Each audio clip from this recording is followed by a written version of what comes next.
Nós vamos estudar agora a linha lateral, que também é uma linha superficial, e nós temos duas, né? Uma linha lateral esquerda e a linha lateral direita. Essa linha é a linha dos peixes, é a linha que os peixes usam para se locomover, né? Os humanos já não usam essa linha para se locomover. Na verdade, a marcha humana ela é mais feita, né, com as linhas funcionais. Mas a gente usa nas inclinações laterais, a gente usa nos passos laterais. Então, é uma linha que a gente usa o tempo inteiro, na verdade. É uma linha que não envolve a cintura escapular. Então, os movimentos dos membros superiores são relativamente independentes dessa linha. Vocês vão ver que ela é uma linha estrutural, é uma linha que move ou tensiona o tronco. Então, ela é estrutural. Lá na cabeça, começando de cima para baixo, nós temos esternocleidomastoide e esplênio da cabeça e do pescoço, formando esse X. Vocês vão ver que essa linha ela é toda cruzada, ela é toda em forma de X aqui na região lateral do corpo do paciente, das pessoas. Então, nós temos esternocleidomastoide e esplênio, e eles chegam até a caixa torácica, e na caixa torácica nós temos os intercostais internos e externos, por isso que tem essa representação aqui em forma de X, internos e externos. Na região abdominal, nós temos os oblíquos, mas só a porção lateral dos oblíquos, como está aqui na figura. Ó. Só essa porção lateral que é responsável pela inclinação do tronco. E aí nós temos oblíquos internos e externos, então também essa configuração de X. Na pelve, nós temos os abdutores, então nós temos tensor da face lata, glúteo médio e as fibras mais superiores do glúteo máximo, são os músculos que fazem a abdução, e todo o trato iliotibial, né, a face lata. Na perna, nós temos os fibulares, fibular curto e fibular longo, e com o tendão deles termina a linha. Então, essa linha é relativamente pequena, no sentido de que ela tem poucos músculos envolvidos, porém, ela vai da cabeça aos pés, assim como as duas linhas anteriores que nós já estudamos. Aqui uma dissecção dessa linha, da linha inteira, para vocês perceberem a continuidade da linha. Então, esternocleidomastoide e esplênio da cabeça e do pescoço. Os músculos escalenos e o quadrado lombar estão numa linha lateral profunda. É assim que o Tom Myers descreve, né? A gente pode considerar que existe também uma parte profunda nessa linha, que incluiria escalenos e incluiria quadrado lombar, tá? Mas a parte superficial não inclui esses músculos. Os intercostais, os oblíquos interno e externo, só a porção lateral, os abdutores e todo o trato iliotibial e os fibulares, tendão do fibular curto e do fibular longo. Aqui por partes, né? Então, lá na planta do pé, essa aqui é uma figura da divisão plantar. Então, lá na planta do pé, a gente vê o fibular longo passando pela planta do pé e se inserindo lá na base do primeiro metacarpo, e o quinto na base do quinto metacarpo, e o fibular curto se inserindo na base do quinto metacarpo. Eles se inserem nessa face, nesse conjunto de face aqui, na região lateral da patela. Então, aqui, ó, como nessa dissecção mostra muito bem, isso tudo é um tecido único. Apesar da gente chamar de retináculo lateral da patela, tendão do tibial anterior, né, face, né, sobre o tibial anterior, trato iliotibial, na verdade, todo esse tecido aqui é um tecido único. É um tecido só. O que varia é a direção das fibras. Às vezes as fibras se direcionam num sentido, em outro lugar se direcionam em outro sentido. Então, essa é a variação que existe dentro desse tecido. Mas é um tecido único. E esse tecido único aqui, esse conjunto todo, incluindo também, né, o prolongamento da face do tibial anterior, esse conjunto todo, se estiver restrito, ele puxa a patela lateralmente. E a patela lateralizada é um problema, né, que gera a condromalácia femoropatelar. A gente sabe que a condromalácia femoropatelar é mais um problema de medialização do fêmur, de um valgismo de joelho, por exemplo, do que da patela ir para o lado. Mas isso é uma das coisas que a gente trabalha assim na terapia manual quando o paciente tem a condromalácia femoropatelar. A gente faz a liberação miofascial desse tecido todo aqui. Claro, além de trabalhar, né, o fortalecimento dos rotadores externos e dos abdutores de quadril, do glúteo médio, dos rotadores externos, para o paciente não entrar em valgismo dinâmico, que aí é o componente femoral, né, o fêmur indo para medial no problema da condromalácia femoropatelar.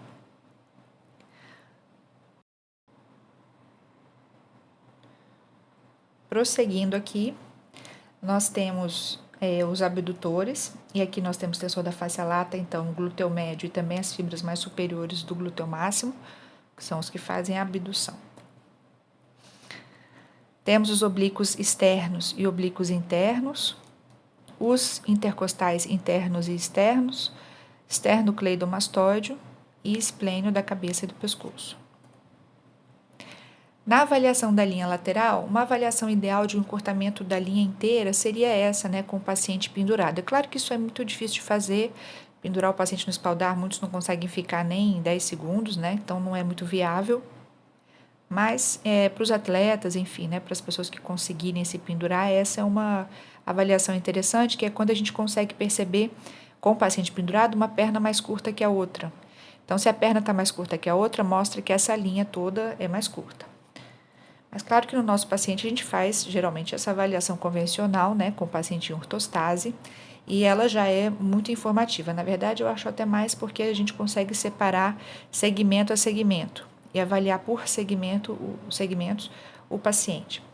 Então, vamos começar aqui de baixo para cima e vamos avaliar as linhas. Então, primeiro a gente começa pela postura do pé. Como essa linha inclui os fibulares longo e curto, que são músculos eversores, ou seja, eles causam uma pronação do pé, a gente sabe que a rigidez, então, dessa linha nesse local pode deixar um pé mais pronado do que o outro.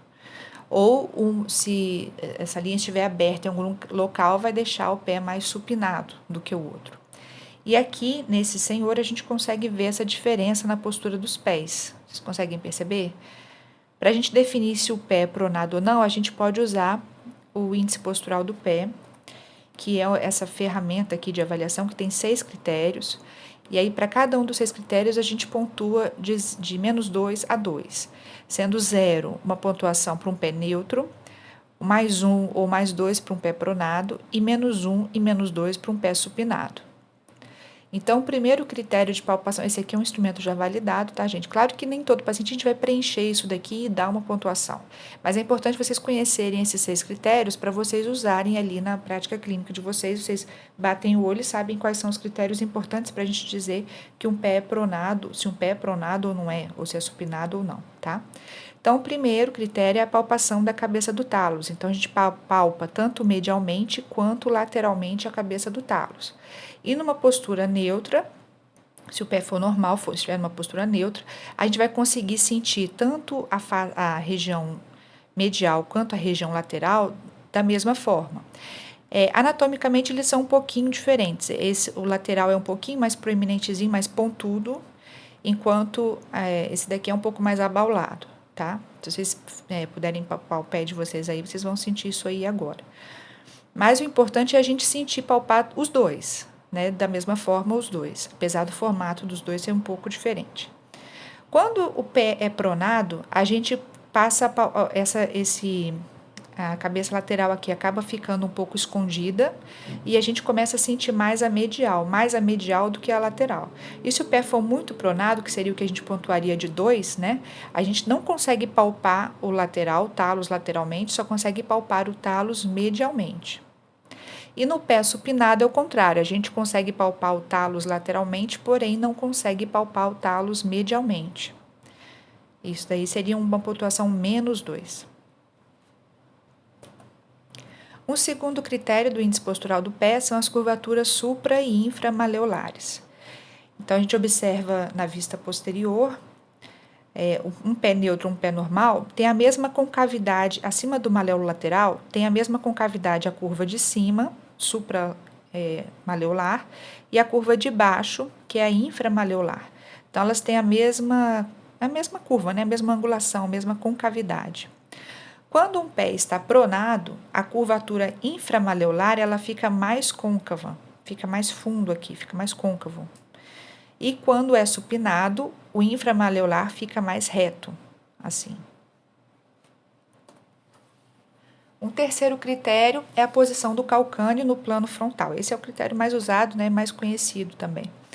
Então, como o calcâneo está? Se está numa posição mais valga, como aqui num pé pronado, ou se está numa posição mais supinada, como aqui num pé supinado, né? Um bom parâmetro, gente, é vocês verem se a parte, se o ponto médio do calcanhar, ele cai exatamente entre os dois maléolos. Se ele cair mais perto do maléolo lateral, é porque o pé está pronado. Se esse ponto médio cair mais perto do maléolo medial, é porque o pé é supinado. Um quarto critério é a proeminência na região da articulação talo-navicular. Então, o normal é a gente perceber essa região aqui, flat, né? Seria lisa, né? Não é proeminente nem afundada, ela é reta, ela é lisa. No pé pronado, existe essa proeminência, então fica abaulado aqui, fica como um morrinho, né? Fica convexo nessa região. Num pé supinado, fica côncavo, essa região ela fica afundada. Então, essa é a diferença aqui. O quinto critério é a altura e congruência do arco longitudinal medial. Então, aqui num pé neutro, a gente vê um arco congruente, quer dizer, ele tem uma curvatura que é congruente, né, que um ângulo congruente, e existe a curvatura, né? Num pé supinado, a gente vê que essa curvatura ela é mais posterior.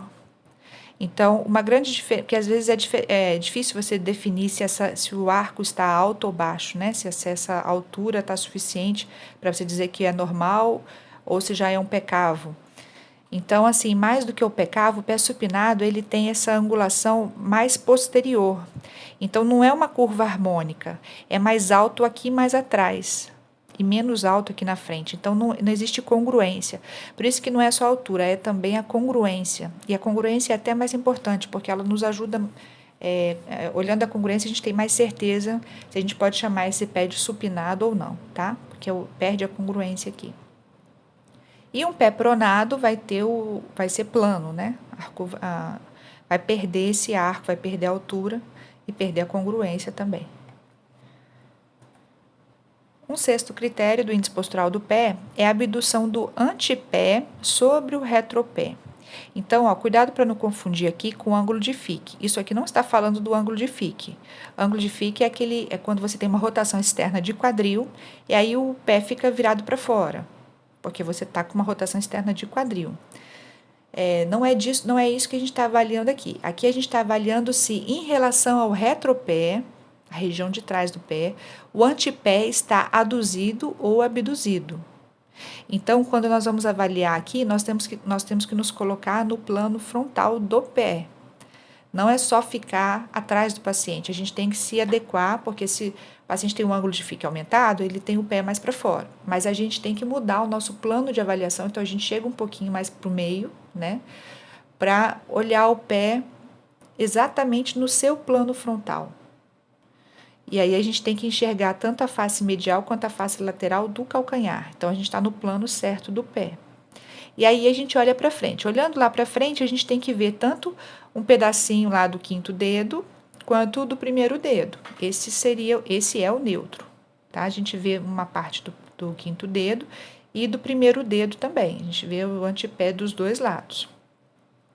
Num pé pronado, a gente não vai ver o antepé medialmente, a gente só vai enxergar o antepé lateralmente. E num pé supinado é o contrário, a gente vai enxergar o antepé medialmente, mas não vai enxergar lateralmente. Bom, então, tendo em mente esses 6 critérios do índice postural do pé, como é que a gente julga aqui o pé, os pés, né, a postura dos pés desse senhor? A gente vê que está diferente, mas esse é normal e esse é supinado, ou esse é normal e esse é pronado? Então, a gente tem que usar os critérios lá para definir isso. Então, pensando nesses critérios, a gente percebe que o pé esquerdo do paciente, dessa pessoa, está mais para neutro, né? Está mais neutra. Pelo menos aqui na vista posterior, a gente consegue ver que não tem tanta... O calcâneo está mais para neutro, a gente consegue enxergar tanto a região lateral quanto medial do antepé. A gente não vê uma proeminência aqui nessa face medial da articulação talo-navicular. Na foto aqui não dá para ver muito bem as curvaturas supra e inframaleolares, mas, enfim, pelo conjunto, né, a gente consegue julgar que o pé esquerdo está normal enquanto o pé direito parece pronado. Olha aqui o antepé aqui abduzido, né? A gente também consegue ver essa proeminência aqui nessa região medial. Então, esse pé aqui está pronado. Então, se o pé está pronado, a gente fala que nessa linha aqui, nessa região dessa linha, aqui está fechado. Fechado porque os fibulares fazem eversão, ou seja, eles causam essa pronação. Se eles estiverem mais rígidos desse lado do que o outro lado, eles ajudam a criar essa pronação aqui, tá? Claro que não são eles sozinhos. Quando a gente for estudar as outras linhas e o resto aqui, a gente vai entender que vários participam do pé pronado, não são eles sozinhos, não. Bom, prosseguindo aqui então na linha, a gente tem o trato iliotibial e os abdutores. Quando os abdutores estão rígidos, o que eles fazem? Eles vão puxar a pelve para baixo. E aí vai ficar uma pelve inclinada com um lado mais baixo do que o outro. Eles tanto puxam para baixo, puxam a pelve para baixo, deixa eu fazer uma setinha aqui, puxam a pelve para baixo, quanto empurram toda a pelve para o outro lado, para o lado oposto. Então, a pelve fica deslocada em relação aos pés, fica mais para o outro lado e o ilho é puxado para baixo do lado dos abdutores. Olha o que nós estamos percebendo aqui nesse senhor, ó. Esse ilho dele é mais baixo, que a gente vê aqui por cima, né? Esse ilho aqui é mais baixo. E a pelve, se você fosse pegar a linha glútea aqui, né? Ela não está caindo exatamente no meio dos dois pés do paciente. Está mais para a esquerda. Então, parece mesmo que os abdutores à direita do paciente estão mais rígidos do que os abdutores à esquerda do paciente.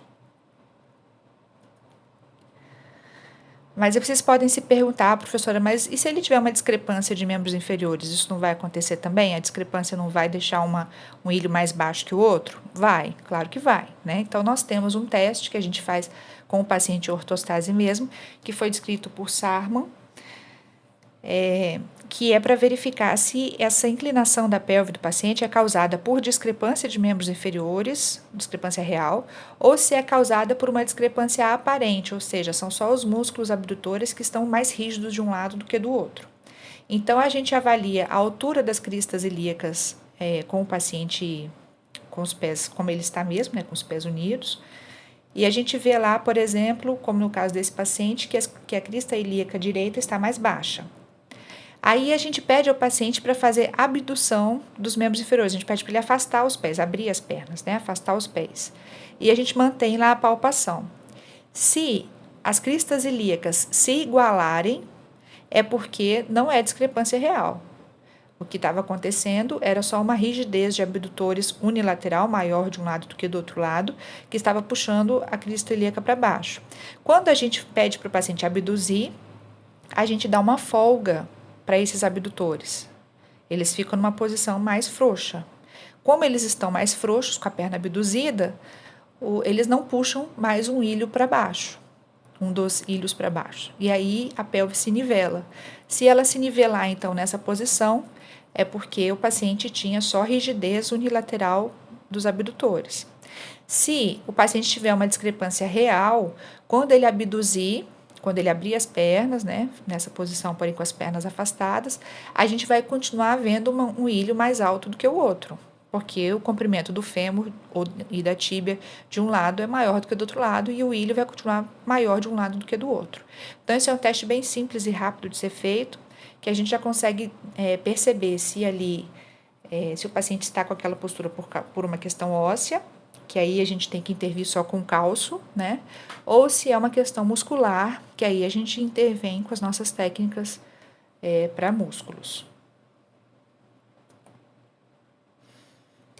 Quando o paciente tem os abdutores mais rígidos de um lado do que do outro lado, pode ser que além pode ser que essa rigidez esteja mais no tensor da fáscia lata do que no glúteo médio. E isso geralmente acontece porque o tensor da fáscia lata é tido como músculo mais fásico, o músculo de movimento, enquanto o glúteo médio é tido como músculo mais postural ou músculo de estabilização. E frente a uma lesão, o que acontece? Os músculos de estabilização que deveriam entrar logo antes no movimento, eles entram depois, eles ficam com uma atividade retardada. E o músculo que é de movimento, que deveria entrar depois, passa a ter uma atividade antecipatória. E aí acontece um desequilíbrio entre músculos de movimento e músculos de estabilização. Nós temos que ver se no nosso paciente isso está acontecendo, porque isso é muito frequente de acontecer. De quando ele tem os abdutores rígidos de um lado, essa rigidez estar mais no tensor da face lata do que no glúteo médio. E aí as técnicas que nós vamos fazer, vamos focar mais o TFL do que o glúteo médio. Esse teste aqui é um teste de predomínio de TFL sobre o glúteo médio. A gente palpa aqui nessas bolas vermelhas, é onde a gente vai palpar, tá? Então, com uma mão, um dedo, a gente palpa o glúteo médio e com o outro dedo a gente palpa o TFL, com o paciente deitado em DL. Para palpar o TFL, a gente palpa a espinha ilíaca anterosuperior e leva o dedo para a lateral. Deixa o dedo cair lateralmente. Aí nós vamos estar sobre o ventre do TFL. Se vocês fizerem aí uma rotação interna de quadril, vocês vão sentir ele entrando. E o glúteo médio a gente palpa na parte mais superior da crista ilíaca. Então, a gente palpa lateralmente, né, a crista ilíaca. Na parte mais superior dela, a gente desce o dedo e aí nós vamos cair já nas fibras do glúteo médio. Então, a gente mantém um dedo no glúteo médio e outro dedo no TFL com o paciente em DL. E pede para ele ficar relaxado, os dois músculos vão estar lá relaxados embaixo do seu dedo. Aí nós solicitamos ao paciente para fazer uma abdução, para tirar um pouquinho o pé da maca, levantar um pouquinho o pé. E aí nós temos que sentir os dois entrando juntos. Na verdade, o glúteo médio entra logo antes do TFL, mas é quase imperceptível. Então, a gente tem que sentir eles entrando juntos. No paciente que tem essa disfunção, em que o TFL passa a predominar sobre o glúteo médio, a gente sente claramente o TFL entrando antes do glúteo médio. Então, é uma diferença que dá para perceber.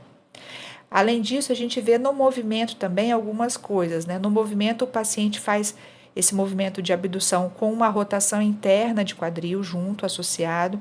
Ele faz também com flexão, ele puxa para flexão.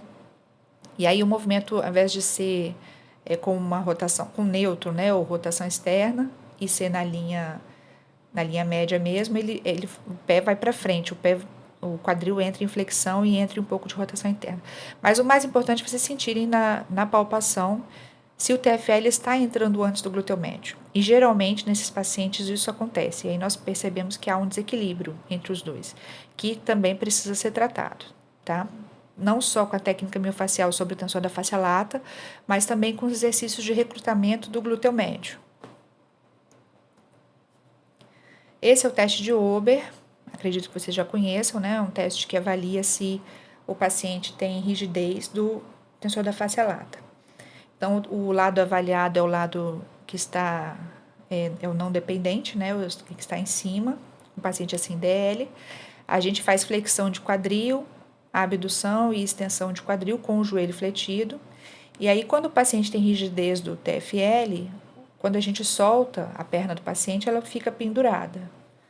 Se o paciente não tiver rigidez, aí o joelho cai, né? A gente vai fazer esse teste na aula prática, tá? Mas só para vocês saberem que tem esse teste aqui para verificar se o tensor da face lata do paciente está rígido ou não. Só para a gente ter certeza, né? Uma das formas da gente ter certeza e isso complementa a avaliação postural. Voltando aqui então para o nosso paciente, né? Nós já tínhamos falado que os fibulares aqui estão fechados. Os abdutores, então. A gente, para ter certeza que existe uma rigidez, um fechamento dos abdutores desse lado direito, porque a pelve está inclinada, né, e o lado direito está mais baixo, a gente tem que fazer o teste de Sarma. Vamos supor que a gente fez o teste de Sarma e deu positivo. Ou seja, quando o paciente abduziu os pés, essa diferença aqui sumiu. Então, nós dizemos que existe um fechamento também aqui nessa região, que são os abdutores. Agora, será que só pela postura a gente consegue ver que o TFL nesse paciente está predominando sobre o glúteo médio? A gente consegue, por causa do resto da postura. Deixa eu pegar minha ponteira laser aqui. A gente consegue por causa do resto da postura do membro inferior e principalmente pela postura do fêmur. Então, ó, quando a gente tem uma pronação do pé, é muito comum a gente ter toda essa postura aqui associada. Depois eu vou até mostrar um artigo que mostra isso, que fizeram essa avaliação e mostraram e comprovaram isso daqui. Quando a gente faz uma pronação passiva do pé, forçada do pé, a tíbia roda internamente e o fêmur roda internamente. Essas coisas aqui acontecem juntas de forma passiva. E de forma ativa, tem algum músculo que faria essas três coisas aqui? Tem essa parte descendente da linha. Por quê? O tensor da face lata, ele é rotador interno do quadril. Quando o quadril está assim em extensão, né, no neutro, ele roda internamente o quadril. Então, isso a gente consegue perceber pelo fêmur rodando. Aqui nessa vista posterior, por exemplo, a gente pode comparar as linhas poplíteas. Se tem uma linha poplítea que está mais para fora do que a outra, isso mostra que e aqui eu estou enxergando, não sei se vocês me acompanham, né? Mas eu estou enxergando essa linha poplítea aqui mais para fora do que a esquerda, é porque o fêmur está rodado internamente. O fêmur roda internamente e a linha poplítea vem para fora. Então, isso pode ser por conta do TFL rígido desse lado, já que o TFL é um rotador interno.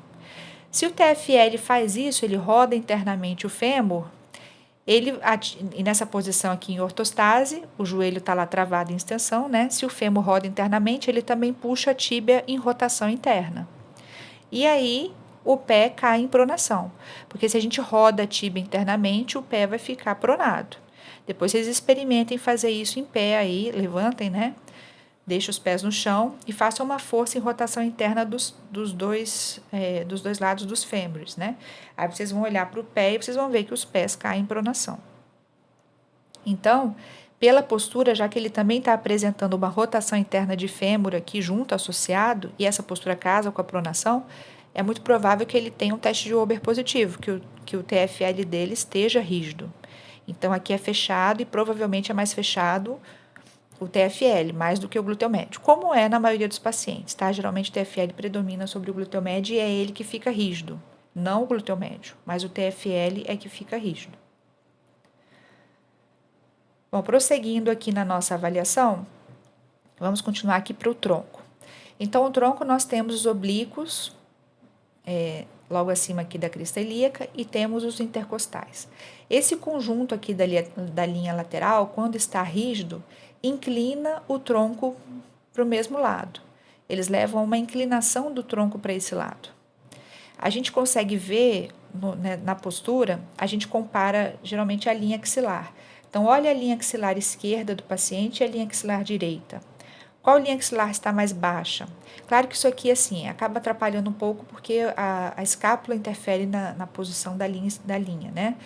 Mas, assim, vejam um conjunto, além da linha, toda essa concavidade aqui, o ângulo de Tales aqui e o ângulo de Tales na esquerda. Então, visivelmente aqui nós temos mais concavidade, né? Então, o tronco está inclinado para esse lado. Se o tronco está inclinado aqui, essa região está fechada. Vou colocar aqui minha caneta. Então, aqui no tronco está fechado. Então, por enquanto, toda a linha desse paciente até agora está fechada do lado direito. Agora, vamos para a posição da cabeça, da cervical. Nós temos esternocleidomastoide de um lado e esplênio do mesmo lado. Os dois juntos, atuando juntos, fazem inclinação para esse mesmo lado. Então, esplênio do lado direito mais esternocleidomastoide do lado direito fazem juntos a inclinação para a direita. Então, essa linha causa inclinação na cervical, para o mesmo lado. Aqui, para qual lado a cabeça desse paciente está inclinada? Quando a gente avalia o paciente de costas, é melhor vocês olharem para as orelhas. E aí o cabelo está tampando um pouco, mas eu consigo perceber, não sei se vocês também estão vendo, o lobo inferior, o lobo da orelha esquerda, numa posição mais inferior, mais baixo. Então, a cabeça deve estar inclinada para a esquerda. É um pouquinho só, é discreto, tá? Mas só para pontuar, né? Como a cabeça está inclinada para a esquerda, a gente fala que está fechado do lado esquerdo. E do outro lado está aberto. Certo? Se o lado direito do tronco está fechado, o lado esquerdo do tronco vai estar aberto. Aqui na pelve, na verdade nos abdutores, pode ser que os dois estejam rígidos, tá? Se os dois abdutores estiverem rígidos, o teste de Ober vai dar positivo dos dois lados. E aí, por que está inclinado? Porque às vezes um é ainda mais rígido do que o outro, mas não quer dizer que o outro esteja aberto. Se o paciente, por exemplo, estiver numa postura de antiversão pélvica, pode ser que ele tenha os dos dois lados, rigidez dos dois lados, entendeu? Porque numa antiversão pode ser que o TFL dos dois lados é que estejam puxando a pelve em inclinação anterior. Isso pode estar acontecendo. Então, o teste de Ober tem que ser feito bilateralmente, tá bom? Aí, nesse paciente, a gente veria, por exemplo, pronação dos dois lados, nos pés dos dois lados, a rotação interna do fêmur dos dois lados, certo? Agora, antes da gente passar aqui, eu queria só pontuar uma coisa importante sobre essa postura do fêmur, né? Essa rotação interna que a gente está enxergando no paciente. Olhando só para a linha, a gente culparia aqui o tensor da face lata do lado direito. Porém, pode ser que o paciente tenha uma diferença no formato ósseo entre os dois lados. Então, pode ser que essa diferença seja óssea mesmo, ou seja, o paciente tem uma retroversão femoral ou uma antiversão femoral, desculpa, uma antiversão femoral maior de um lado do que do outro. Por exemplo, uma antiversão femoral maior à direita do que à esquerda. Isso tem a ver com o formato ósseo, tá? É uma torção do osso. Se for, e aí nós temos testes para identificar se essa alteração é óssea ou se ela é muscular. Mas isso eu não vou comentar isso aqui não, porque senão vai ficar muito grande, isso é muito extenso, é um pouco mais complexo. Vou deixar para falar na aula de técnicas articulares, tá bom? Mas só para vocês saberem que pode não ser só músculo aqui, pode ser ósseo também, essa diferença de rotação no quadril. Agora vamos falar da linha espiral. A linha espiral é essa linha que dá a volta no corpo, então ela é responsável pelas rotações, ela faz as rotações de tronco, ela também está muito ligada às posturas do pé e da pelve, porque ela passa pela pelve, passa pelos pés, passa embaixo dos pés. Então, ela também está envolvida na postura do pé, não é só a linha lateral.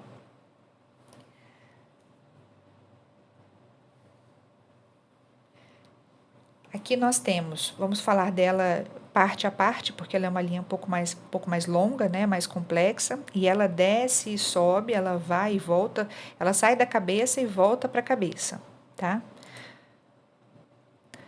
Então, começando aqui com o esplênio da cabeça e do pescoço. Esse músculo faz parte já da linha lateral, como vocês viram, né? Mas participa aqui também da linha espiral. Então, ela sai à direita, por exemplo, a linha espiral direita começa na cabeça à direita, sai à direita e chega até as últimas vértebras cervicais e as primeiras vértebras torácicas. No mesmo ponto em que saem os músculos romboides do outro lado, romboide maior e menor do outro lado. Então, aqui ela já cruza o hemicorpo, né? E os músculos romboides vão se inserir na face medial, na borda medial da escápula, na face anterior da borda medial da escápula. No mesmo ponto aonde se inserem também o serrátil anterior. Então, aqui é uma continuidade entre romboides e serrátil anterior, porque eles se inserem no mesmo ponto na escápula, lá na borda medial. Continuando aqui, o serrátil anterior, então, desse lado, ele se prolonga com os oblíquos externos de um lado, a face abdominal, e os oblíquos internos do outro lado.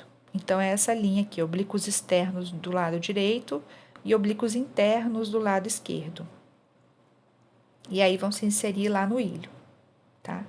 Então, aqui só mostrando, né, que essa linha, ela movimenta a escápula. Até agora, então, a primeira linha que movimenta a escápula é essa espiral. Até agora, a gente não tinha falado de nenhuma linha que movimentasse a escápula. Prosseguindo aqui, então, ela chega até o ilho, como eu falei. No ilho, essa linha desce pelo TFL, pelo tensor da face lata. Então, aqui já não participam todos os abdutores, participa só o TFL, tá? Então, TFL e a face lata, e ela desce anteriormente com o tibial anterior. Então, aqui, ó, tibial anterior. A diferença da linha lateral é que os abdutores desciam aqui com os fibulares, longo e curto, né? Na linha espiral, o trato iliotibial desce com o tibial anterior. E o tibial anterior se insere aonde? Lá embaixo, justamente na cabeça, na base do primeiro metatarso. E quem é que se inseria na base do primeiro metatarso que nós vimos na linha anterior? Na linha que nós vimos logo antes? O fibular longo. Então, existe aqui, ó, uma continuidade entre tibial anterior e fibular longo. Tibial anterior e fibular longo, os dois se encontram e formam um estribo embaixo do pé. O que é estribo? Estribo é aquele negócio que, quando você vai cavalgar, você coloca, tem a sela do cavalo e tem o estribo onde você põe o pé. É exatamente aquele negócio onde você põe o pé. Então, essa linha aqui é como um estribo que nós temos embaixo do nosso pé. Nós andamos com esse estribo. E quando a gente puxa o estribo para um lado, o pé entra em pronação. Quando a gente puxa, né, para o lado dos fibulares, o pé entra em pronação. E quando a gente puxa o estribo para o outro lado, o pé entra em supinação, porque o tibial anterior faz supinação do pé. Então, aqui essa linha controla a postura do pé, por meio do fibular longo e do tibial anterior que passa aqui embaixo. Essa linha também controla a postura da pelve, e essa linha liga a pelve ao pé. É a que liga a pelve ao pé.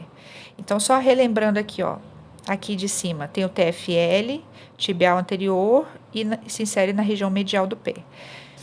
Passa, né, e a inserção do tibial anterior se encontra com a inserção do fibular longo e sobe lateralmente aqui na perna e posteriormente pelos isquiosurais. Desculpa, pelo bíceps femoral. Não são os isquiosurais todos, tá? É só o bíceps femoral. Então, o bíceps femoral sobe e é aqui que termina essa linha, no membro inferior. Então, como existe essa continuidade aqui, um movimento lá no pé vai mover a pelve e vice-versa. Um movimento na pelve vai mover também o pé. Imagine isso daqui como uma corda, né? E uma corda, é um elástico, porque nós temos aqui um trilho miofacial, que é um componente de tração nessa estrutura com biotensegridade, né? Então, quando a gente faz uma retroversão pélvica, ou seja, a espinha ilíaca anterosuperior sobe, toda essa linha daqui é puxada para cima. Então, o TFL e o trato iliotibial são puxados para cima. O tibial anterior, que faz parte dessa linha, é puxado para cima. E o que acontece lá, o que nós vemos é o pé supinando. Então, quando a gente faz retroversão da pelve, o pé supina. E o contrário também, quando a gente faz antiversão da pelve, o pé vai pronar. Porque quando a gente faz antiversão, a tuberosidade isquiática sobe, aí puxa o bíceps femoral para cima, puxa o fibular para cima, o fibular puxa, então, o pé em pronação, e o pé prona. Então, experimentem aí em vocês agora, fiquem em pé, que aí vocês vão sentir isso. Fiquem em pé, coloquem as mãos na cintura, né? E forcem uma grande retroversão e uma grande antiversão. Forcem uma retroversão, forcem uma antiversão. E olhem para os pés de vocês. Vocês vão ver que quando vocês fazem retroversão, os pés supinam um pouco. Quando vocês fazem antiversão, os pés pronam um pouco. Se você tem isso acontecendo unilateralmente, você pode, que é uma torção pélvica, né? Então, pode acontecer uma torção pélvica e o ilho direito do paciente, por exemplo, entra em posterioridade. A gente vai ver que só o pé direito fica mais supinado do que o pé esquerdo. Ou o contrário, uma torção pélvica em que do lado esquerdo a pelve, o ilho entre em anterioridade, fique mais anterior, fique inclinado anteriormente. É como se você tivesse uma antiversão pélvica acontecendo só à esquerda, mas não é antiversão pélvica, é uma torção pélvica, né? Em que só o ilho esquerdo se anterioriza. Aí só o pé esquerdo prona. E você vê essa postura combinada. Quando você vê isso, você sabe que se você trabalhar na pelve do paciente, né? Se você posteriorizar esse ilho esquerdo, a postura do pé vai corrigir. E o contrário também é verdadeiro. Por isso que tem a podoposturologia, né? Que é a confecção de palmilhas, que você muda a postura do pé e mudando a postura do pé, você acaba mudando a postura da pelve inteira e mudando a postura do corpo inteiro do paciente. Agora, essa segunda figura aqui. Nessa segunda figura aqui, existem os casos também de toda uma região da linha, tem a linha, gente, tem a parte ascendente e a parte descendente, tá? Esqueci de falar, mas a parte descendente dela, o componente descendente é o TFL mais tibial anterior, e o componente ascendente da linha é o fibular longo mais o bíceps femoral.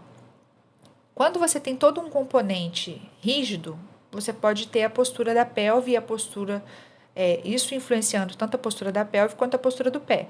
Por exemplo, nessa primeira figura aqui, está mostrando esse componente descendente inteiro rígido. Você tem tanto o bíceps femoral rígido quanto o fibular rígido.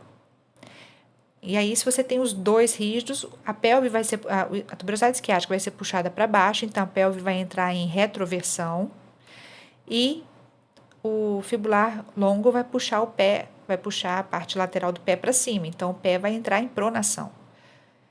Por isso que existe esse tipo de postura. Tem um paciente que tem uma pelve retrovertida e o pé pronado. Então ela pode existir, né? Porque você tem toda essa região de trás rígido. Quando a gente tem essa parte descendente da linha toda fechada, que inclui então TFL mais tibial anterior, ambos fechados, a postura que acontece é a contrária, né? Acontece a anteversão pélvica e supinação do pé. Mas acontece também uma hiperextensão de joelho. Quando você tem essa linha toda aqui mais rígida, ela empurra o joelho para trás. E isso é uma hiperextensão de joelho. Então, essa postura aqui também é frequente. Uma antiversão junto com uma supinação e o joelho em hiperextensão. Então, esses três achados em conjunto mostram essa rigidez da parte descendente da linha espiral. Rigidez de TFL mais tibial anterior.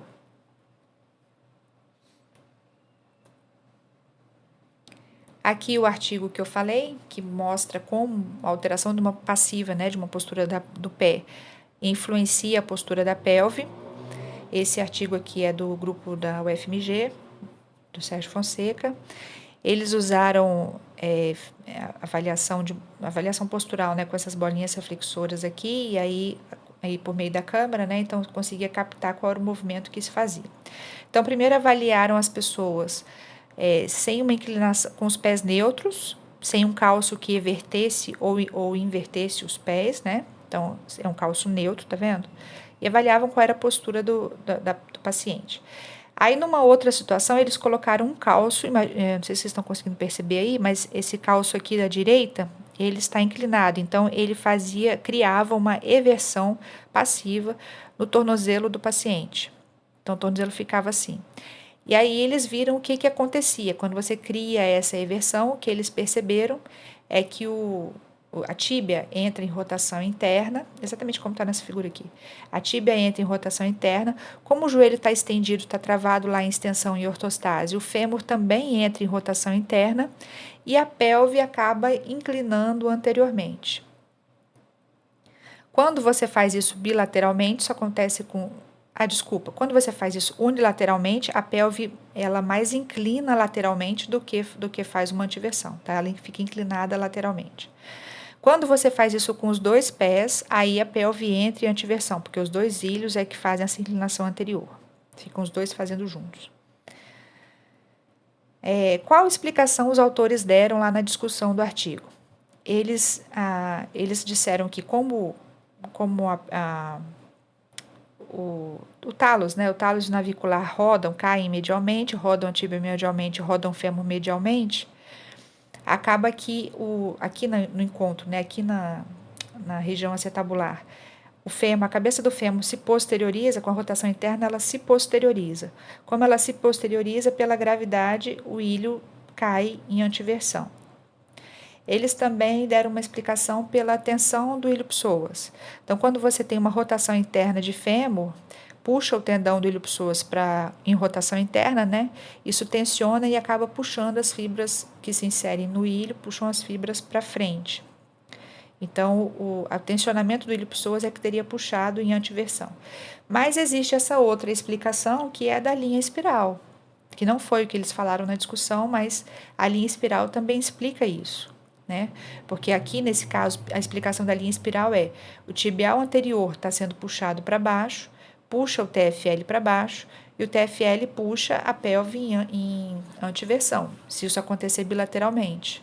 Ou só de um lado, se isso acontecer unilateralmente, só de um lado a pelve é puxado em anterioridade. Então, isso gera uma torção pélvica, e daí a inclinação que eles observaram no estudo.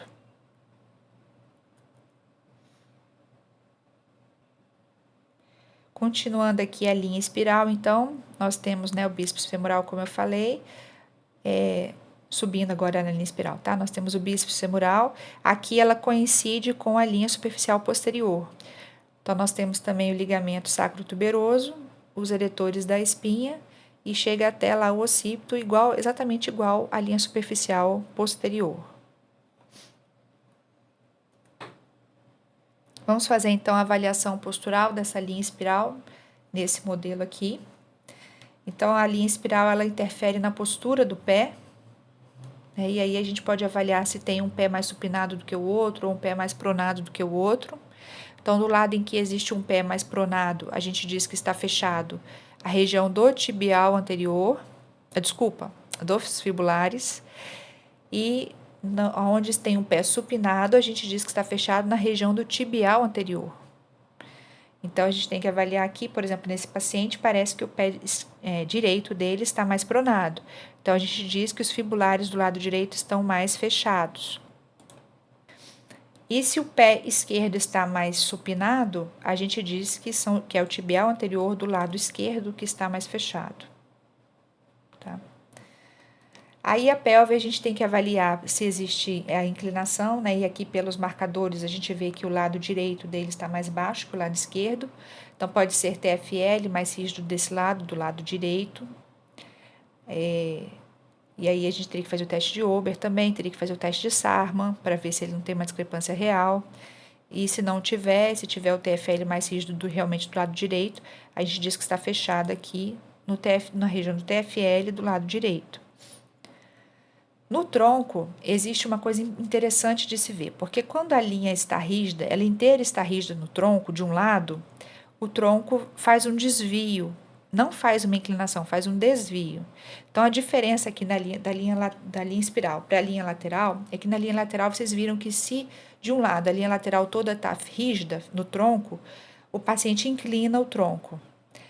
Na linha espiral, não. Na linha espiral, quando a linha está toda rígida de um lado, o paciente faz um desvio do tronco para o lado da linha. Então, imagina essa linha como se fosse um elástico, né? Passando em toda ela, saindo. Deixa eu tentar desenhar aqui. Então, saindo aqui à direita, esplênio, romboides, serrátil anterior, e passa anteriormente lá, né? Com os abdominais, isso aqui na frente, né? Com os abdominais, os oblíquos externos e oblíquos internos do outro lado. Então, essa daqui é a linha direita do paciente, tá? Se essa linha direita aqui do paciente está mais rígida, imagina isso tudo aqui como se fosse um elástico abraçando o paciente assim, passando aqui por trás, depois dando a volta, passando lá pela frente do paciente. Esse elástico aqui puxaria todo o tronco em desvio para a esquerda. Desculpa, para a direita. Puxando todo o tronco em desvio para a direita, o que a gente vê é exatamente o que a gente está vendo na postura desse jovem aqui, ó. Tá vendo? Ele não tem uma inclinação para a direita, ele tem um desvio. Se vocês forem olhar, comparar como se fosse um bloco, o tronco é um bloco, a pelve é outro bloco.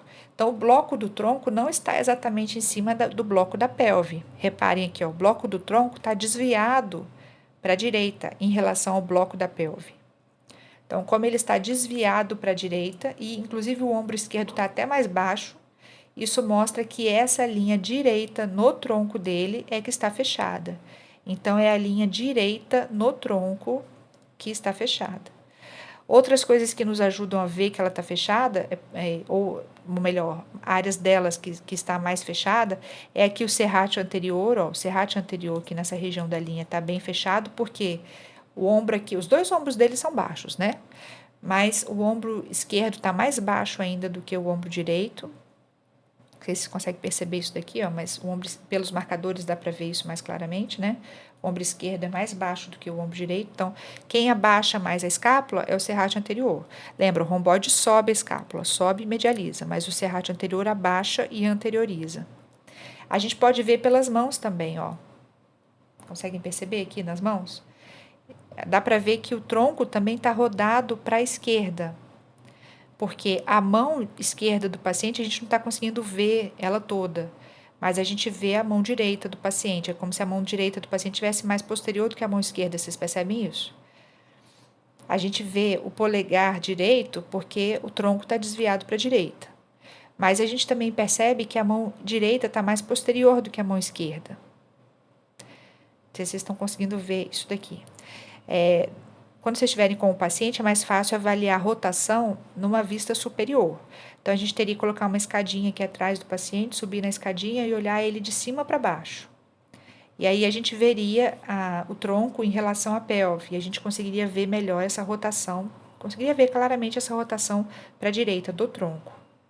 Aqui na vista posterior pura, a gente está tendo que usar algumas pistas, né? E uma pista aqui seria as mãos, dá para ver que a mão direita está um pouco atrás da mão esquerda. Então, ele está rodado justamente porque essa linha aqui, os abdominais oblíquos externos da esquerda e internos da direita, rodam o tronco para o lado direito. Então, os oblíquos também estão fechados. Aqui nessa parte da linha, tá? Os abdominais oblíquos direito, externo esquerdo e interno direito também estão fechados. Romboide não está fechado. E aí, esplênio aqui da cabeça, a gente teria que avaliar se a cabeça está inclinada. E parece que não está, né? Então, mas a gente vê que essa linha toda aqui, ela está no total mais fechada, a linha direita está mais fechada do que a outra à esquerda, porque o tronco dele está desviado para a direita. Vamos agora para a linha mais profunda do corpo humano, e única profunda, né, no corpo, que é a linha profunda anterior. Então, é também uma linha estrutural, porque ela move o eixo do corpo, né? Mas ela contém todas as vísceras, ela contém a parte mais interna mesmo do corpo. E as emoções estão manifestadas nessa linha. Por isso que ela geralmente é a linha que causa primeiro as alterações posturais. E depois as outras linhas mais superficiais tentam compensar essas alterações da linha profunda anterior. As emoções estão mais manifestas nessa linha porque quando a gente tem uma sensação, qualquer emoção, a gente sente aqui. Por exemplo, um nó na garganta, né? Quando você tem uma vontade de chorar, você sente nessa região da linha um aperto. Tem gente que, quando está chorando, por exemplo, fica soluçando. O soluço é no diafragma, né? O diafragma é que entra em espasmo. E ele entra em espasmo frente a uma emoção forte, né? Que é provocada por um choro, por exemplo. Nós temos muita manifestação visceral que está ligada às emoções, então tudo isso está dentro dessa linha. Então, quando o corpo muda a sua configuração, a sua postura por causa das emoções ou por causa da personalidade, por exemplo, isso acontece primeiro aqui na linha profunda anterior. E depois as outras linhas acabam só ajudando, né? Mas acontece primeiro aqui. Então, esses músculos que estão representados aqui na cor azul, músculos e fáscias, né? Que estão representadas aqui na cor azul, é onde geralmente a emoção vai se prender, é geralmente onde vão estar as couraças emocionais. Vamos avaliar então cada parte aqui dessa linha. Nós temos os músculos da mastigação aqui na linha, nós temos temporal, os músculos temporais, os masseteres, que são os músculos responsáveis pelo fechamento, né, da mandíbula, e também os responsáveis pela abertura. Então, nós temos os supraióideos e os infraióideos. Temos toda essa região interna aqui, incluindo a fáscia paratraqueal, a fáscia endotorácica, a fáscia pré-vertebral. Aqui também está a pleura, né, a pleura parietal, o mediastino, o diafragma e o tendão central do diafragma. O ligamento longitudinal anterior, que passa aqui logo à frente das vértebras, né, lombares, e todo o conteúdo dentro da caixa torácica e da cavidade abdominal também. Então, aqui nessa linha está a função de mastigação, deglutição, vocalização, respiração também, né? Aqui só mostrando o diafragma e as suas conexões com a coluna e também com a base occipital, e são conexões faciais. Então, o movimento do diafragma, ele altera, assim, a tensão do diafragma altera, assim, a postura da coluna. Inclusive, uma posição em fechamento do diafragma é uma posição presa em expiração ou uma posição do Swayback, que a gente vê o paciente em Swayback, que vê a caixa torácica com uma redução do ângulo do diâmetro antero-posterior. Isso mostra, nessa posição, o diafragma a gente está em fechamento. Então, quando a gente vê o peito afundado, assim, naquela posição de sway back em que o peito fica afundado, os ombros ficam para frente, que na linha superficial anterior a gente culparia a região external, né, esternocleidomastoide, aqui na linha profunda anterior a gente culpa o diafragma. Por isso que quando a gente trabalha primeiro a face mais superficial, na linha superficial anterior, a gente trabalha aqueles músculos, a gente ganha alguma coisa, mas fica faltando ainda, e o que fica faltando é justamente o diafragma. Então, o diafragma, a tensão do diafragma, ele está muito associado aos problemas de coluna, tanto lombares quanto cervicais e torácicos. Então, a liberação diafragmática ela é muito importante, ela quase sempre é feita, né, em quase todos os pacientes, porque ela é um eixo aqui. O diafragma está bem no meio disso daqui e ele interfere na postura do tronco e também no movimento das vértebras. Continuando aqui, então, toda a cavidade abdominal também contém a fáscia visceral, né? E a fáscia visceral faz parte da linha profunda anterior. Aqui, as fáscias viscerais, elas são todas congruentes para a região do umbigo. Porque quando nós éramos um feto, né, nossa circulação vinha toda aqui.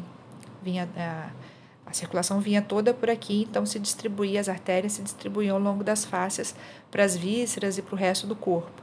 Então elas convergem para o umbigo. Por isso que na medicina tradicional chinesa se avalia o umbigo, né, a posição do umbigo, quando existe um fechamento visceral, o umbigo se desloca para o lado do fechamento visceral. Então, e as fáscias aqui também são manipuláveis. Então, tem várias técnicas, especialmente as técnicas osteopáticas, de manipulação dessas fáscias aqui. E, enfim, para adquirir todos os efeitos reflexos que as manipulações sobre fáscias promovem. Aqui também, além da fáscia visceral, também tem todo o perímetro, todo o assoalho pélvico faz parte dessa linha.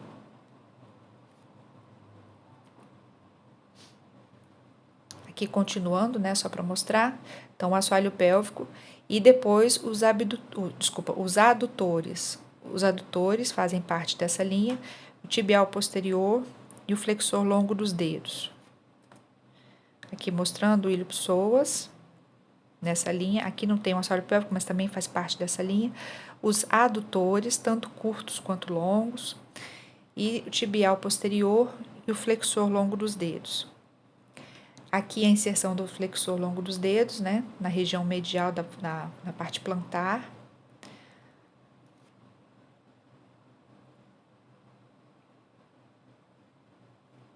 E aqui vamos fazer a avaliação postural, então, da linha profunda anterior. Com essa criança aqui, né? Então, a gente avalia na postura dos pés, a gente tem só o tibial posterior, mas ele não tem tanta força para influenciar, assim, a postura do pé. Então, a postura do pé não é tão importante aqui, tá? Mas se fosse para considerá-la, seria uma supinação, mas ele não tem tanta força assim para puxar em supinação. Tem até alguns estudos que já foram feitos para tentar melhorar o pé pronado, né, com fortalecimento do tibial posterior, e eles não foram eficazes para reduzir a pronação do pé. Mas os adutores são muito importantes aqui nessa linha. As pessoas mais tímidas, por exemplo, têm uma rigidez maior de adutores.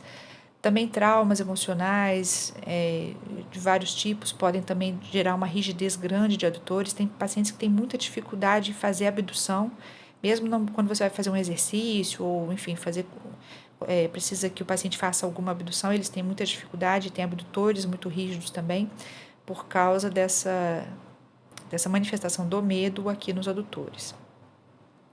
Quando você tem uns adutores rígidos mais de um lado do que do outro lado, os adutores puxam a sínfise púbica para o mesmo lado.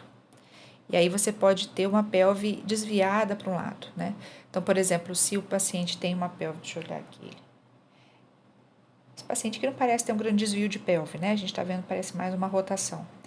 Mas se, por exemplo, ele tivesse adutores esquerdos mais rígidos, ele puxaria a pelve para o lado esquerdo. Tá? Enquanto se a gente tivesse abdutores direitos mais rígidos, a pelve seria empurrada para o lado esquerdo. Então, quando você tem uma pelve desviada, por exemplo, para a esquerda, pode ser adutores à esquerda ou abdutores à direita. Então, abdutores estão lá na linha lateral e os adutores estão aqui na linha profunda anterior. Nós temos também, nós podemos ver, né, na postura, a rigidez de ilho-psoas. Quando o ilho-psoas está rígido de um lado, o umbigo desvia para o lado oposto. Então, por exemplo, aqui parece que o umbigo está um pouquinho desviado para a direita. Pode ser uma rigidez de ilho-psoas maior de um lado do que do outro lado, no caso aqui maior à esquerda. Isso aqui pode ser confirmado com o teste de Thomas. Então, naquele teste de Thomas modificado, lembra? A gente consegue perceber se a coxa ficar mais alta lá na mesa, é porque ele tem uma rigidez de ilho-psoas. E a gente tem as técnicas miofaciais também para ilho-psoas.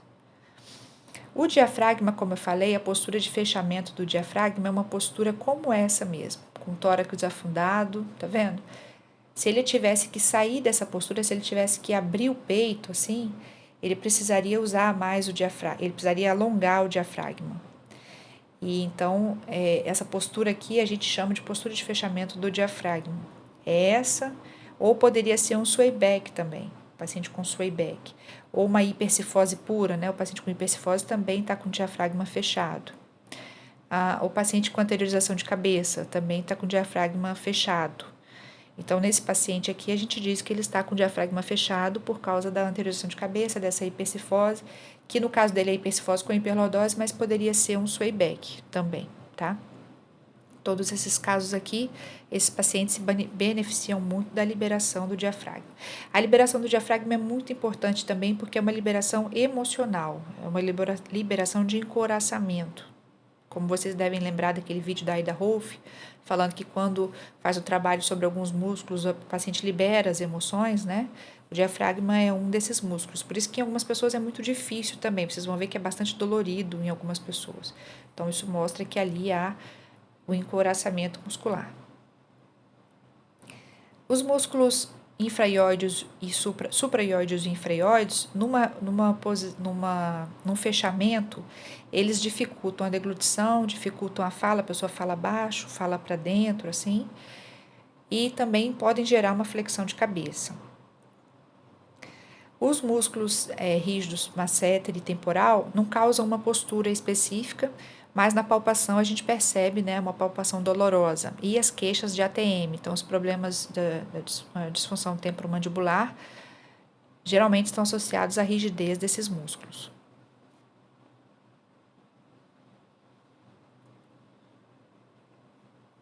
As linhas funcionais. Agora não estamos mais falando de linhas estruturais, ou seja, linhas que mudam a configuração do tronco, né, a postura do tronco. Eles até podem influenciar um pouco, o peitoral maior puxa o húmero para frente, por exemplo, né? Mas de uma forma geral eles não são responsáveis pela postura, pelo menos não sozinhos, né? A reto abdominal até ajuda, mas ela também está dentro da linha superficial anterior, que é uma linha estrutural. Mas aqui nós estamos falando de uma conexão menor, uma linha mais curta, que é anterior, e também uma outra linha que é posterior. Então, na linha anterior, nós temos o peitoral maior, o reto abdominal e os adutores. E aqui é uma transmissão de força que é para atividades funcionais, por isso que essas linhas se chamam funcionais. E não sei se vocês lembram, né, no começo da primeira parte eu falei que a gente trata isso aqui por último. Primeiro a gente trata as linhas estruturais. Dentro das linhas estruturais, a gente trata as primeiras superficiais, linha superficial anterior, linha superficial posterior, linha lateral e linha espiral. Depois, a gente trata a linha profunda anterior. São essas as linhas estruturais. Depois de corrigir a estrutura, depois que o tronco, né, a coluna já está alinhada, aí é que a gente vem para as outras linhas não estruturais. E a linha funcional é uma linha não estrutural. Então, aqui, nessa linha, ela é usada para movimentos, ela é usada para os movimentos esportivos, para gestos esportivos, é usada na marcha também. Então, na marcha existe transmissão de força. Posteriormente, é uma linha formada pelo latíssimo do dorso, pela fáscia tóraco-lombar, pelo glúteo máximo do lado oposto. Então, é uma linha que cruza, é um X, tá? Glúteo máximo do lado oposto e vasto lateral do quadríceps. Então, é uma linha que cruza. Nos gestos esportivos e nos gestos funcionais, machadada, arremesso, enfim, essas linhas atuam. Por exemplo, aqui no lançamento da lança, atua concentricamente aqui na fase de lançamento mesmo, né? O peitoral maior junto com o reto abdominal e com os adutores. Por isso que o pé tem que estar apoiado no chão, para usar os adutores em cadeia fechada. E aí vai haver uma transmissão de força entre peitoral maior, reto abdominal e os adutores. E aí a pessoa consegue lançar. Se eu não tivesse com o pé no chão, ou seja, se não usasse os adutores aqui nesse movimento, ele lançaria, ele faria um lançamento menor, mais curto, né? E na fase de preparação do lançamento, ele usa a parte posterior da linha, latíssimo do dorso, glúteo máximo oposto e vasto lateral. Aqui também no tênis, a mesma coisa. Aqui nas jogadas de tênis, né? Lembrando que essa transmissão de força, gente, ela não acontece só dentro da linha. A transmissão de força se espalha e vai para outras linhas também, tá? Então, ela pode, por exemplo, ir de um peitoral maior ao outro, se a jogada que estiver sendo feita com uma adução na horizontal, puramente na horizontal. Aí, a transmissão de força é lado a lado. A transmissão de força vai se dar dentro dessa linha para os adutores, principalmente se tiver um movimento que vai de cima para o arremesso, né? For de cima para baixo. Então, aí eu sim usaria essa linha aqui. Mas, enfim, pode ser até para cervical, se for de baixo para cima. Aqui quando você faz uma abdução horizontal, aí o que se usa é a parte posterior da linha, né? Então, latíssimo do dorso. E essa transmissão pode ser de latíssimo do dorso para latíssimo do dorso, ou na linha mesmo para o glúteo máximo. Lembre que na primeira parte da aula eu mostrei aquele estudo que foi feito na UFMG, com dinamômetro isocinético, comprovando a transmissão de força. A transmissão de força que eles comprovaram era justamente nessa linha, entre o latíssimo do dorso de um lado e o glúteo máximo do lado oposto. E no membro superior nós temos 4 linhas. Temos a linha superficial anterior, aqui, a linha superficial a linha profunda anterior, a linha superficial posterior e a linha profunda posterior. Então, nós temos essas 4 linhas, mas da mesma forma a transmissão de força aqui é trocada, ela não precisa passar somente dentro dessa linha, ela acontece também dentro de outras linhas, tá? Na linha superficial anterior do membro superior, nós temos no tronco músculos mais superficiais, é por isso que ela é chamada assim, porque ela é superficial no tronco, tá? Então, no tronco, nós temos o peitoral maior e o latíssimo do dorso. Ambos fazem adução do húmero. E eles se inserem no mesmo ponto lá no fêmur. Eles têm a mesma inserção lá no húmero. Eles têm a mesma inserção lá no húmero. Então, seguindo esse ponto de inserção, nós temos septo intermuscular. Então, não temos músculos no braço, tá? Só o septo mesmo, só fáscia aqui. E no antebraço, nós temos os flexores de punho e dedos, todo esse conjunto. Na linha profunda anterior, nós temos o peitoral menor, que se insere lá no processo coracoide, e do processo coracoide sai a cabeça curta do bíceps. Então, agora nós já temos músculo no braço, tá? Na linha profunda, nós temos músculos no braço. E os abdutores, né? Abdutor do primeiro dedo. Então, aqui é uma linha que por onde passa todo o percurso do nervo radial, enquanto que a linha superficial anterior é a linha por onde passa o percurso do nervo mediano. Então, o problema de Dequervain está na linha profunda anterior e o problema de síndrome do túnel do carpo está na linha superficial anterior. A linha superficial posterior tem o trapézio, tanto fibras superiores, quanto médias, quanto inferiores, o músculo deltoide, septo intermuscular, assim como na linha superficial anterior no braço não tem músculo, tá? Só o septo. E a conexão com os músculos extensores de punho e dedos. Na linha profunda posterior, nós temos o elevador da escápula, romboides, os músculos da escápula e todo o manguito rotador estão aqui, então os problemas de manguito rotador estão nessa linha aqui. O tríceps braquial e abdutor do quinto dedo. Aqui na avaliação. A avaliação postural ela não é tão importante nessas linhas, a gente tem mais testes funcionais. Algumas poucas coisas a gente pode perceber na avaliação postural. No caso da linha superficial anterior, nós temos o peitoral maior e ele interfere um pouco na postura, ele pode puxar os ombros para baixo, puxar o ombro para baixo e puxar o húmero em rotação interna. Então, na avaliação da postura, a gente pode ver o dorso da mão voltado para frente, né? Mas isso é mais em quem malha muito, quem malha peitoral, aí fica com a postura desse jeito, tá? E aí a gente vê nesse teste aqui, que é um teste mais dinâmico, né? O alongamento da linha. Então, a gente pode colocar a linha numa posição de alongamento para a gente perceber se ela está rígida ou encurtada em algum ponto. E aí o relato do paciente é que nos diz aqui qual é o local em que essa linha está fechada. Então, a gente faz essa extensão aqui do braço, né? Leva as duas, tenta juntar as duas mãos lá atrás. O húmero tem que estar em rotação externa para alongar mais o peitoral maior e a mão o antebraço supinado, tá? Para alongar mais os flexores aqui de punho e dedos. E aí o paciente é que vai nos dizer aonde ele sente que está puxando, se tem um braço que está puxando mais do que o outro e aonde ele sente isso, se é lá no peitoral maior, se é no meio do braço ou se é no antebraço. E aí a gente anota as áreas fechadas de acordo com isso, tá? Se o paciente tem, por exemplo, uma síndrome do túnel do carpo, nessa linha superficial anterior vai estar bem, a linha do lado vai estar bem rígido, vai estar bem fechado. Na verdade, ele não vai nem tolerar isso daqui. Esse teste aqui não vai ser nem tolerável, de tão rígido, né, e fechada que está toda a linha. E nós temos que mobilizar toda a linha, fazer as técnicas em toda a linha, né, no caso do paciente com síndrome do túnel do carpo. Aqui na avaliação da linha profunda anterior, também a gente faz a mesma coisa, porém com rotação interna e com pronação. Aqui a gente está alongando o nervo radial.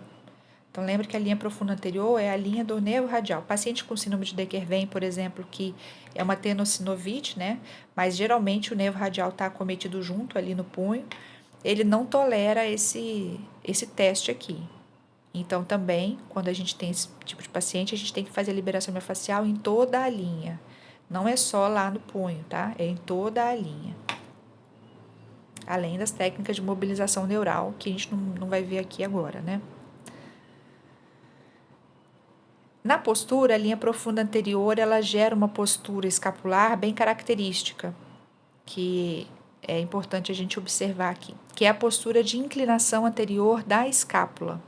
Então, a escápula fica com tilt anterior ou inclinação anterior, ela fica inclinada anteriormente. Quando a gente olha aqui na vista lateral, a gente vê que a borda medial da escápula ela não está na vertical, ela fica inclinada assim, ela fica nesse sentido assim. Isso mostra a rigidez do peitoral menor, porque nessa linha profunda anterior nós temos o peitoral menor. O peitoral menor puxa o processo coracoide para baixo e deixa os ombros baixos. Olha como nesse modelo aqui os ombros estão bem baixos, tá vendo? Deixa o ombro baixo, mas também com a escápula inclinada anteriormente. Isso daqui, essa postura favorece bastante a síndrome do impacto. Então, peitoral maior tem que receber liberação miofascial, tem que ser tratado aqui. Não só ele, né? Na síndrome do impacto nós temos vários músculos para serem tratados, mas peitoral menor é um deles aqui e muito importante, porque puxa o coracoide para baixo e afeta toda a dinâmica, todo o movimento da escápula.